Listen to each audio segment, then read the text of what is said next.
Middle class ஏன் அடுத்த லெவலுக்கு மூவ் பண்ண முடியல, இல்லை அடுத்த லெவலுக்கு மூவ் பண்ணணும்னா ஃபஸ்ட்டு என்ன பண்ணணும்?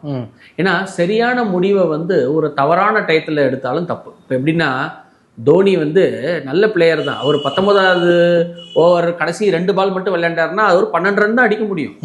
ஸோ முதல்ல வந்து எதையுமே வந்து என்ன பண்ணணும்னா சரியாக செய்யணும், சீக்கிரம் செய்யணும், சரியான நேரத்தில் செய்யணும். அது ரொம்ப இம்பார்ட்டண்ட். ஸோ மெயினாக என்னன்னா இந்த பட்ஜெட் போடுறதுல தான் ப்ராப்ளம். மிடில் கிளாஸ் வந்து இந்த பட்ஜெட் போடுறதுலையே, அந்த பிளான் பண்ணுறதுலையே ப்ராப்ளம் இருக்காங்க. ஃபஸ்ட்டு மிஸ்டேக் என்ன கேட்டிங்கன்னா, அந்த பட்ஜெட்டை சரியாக நம்ம செய்யணும்.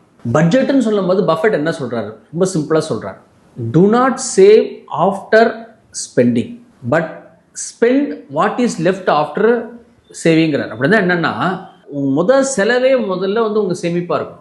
பட்ஜெட் போடுறதே எப்படி இருக்குன்னா, ஃபஸ்ட்டு நான் எவ்வளோ சேமிக்க முடியும், என் ரிட்டையர்மெண்ட்டுக்கு எவ்வளோ சேமிக்க முடியும், என் தேவைக்கு எவ்வளோ சேமிக்க முடியும், ஃபஸ்ட்டு சேர்த்துடணும். சேர்த்ததுக்கு அப்புறம் தான் நம்ம என்ன பண்ணணும்னா ஸ்பெண்ட் பண்ணணும். ஸோ அதுக்கே நீங்கள் பட்ஜெட் பண்ணணும். ஸோ நான் எவ்வளோ ஸ்பெண்ட் பண்ணணும், எவ்வளோ சேவ் பண்ணணுங்கிறத பட்ஜெட் பண்ணணும்.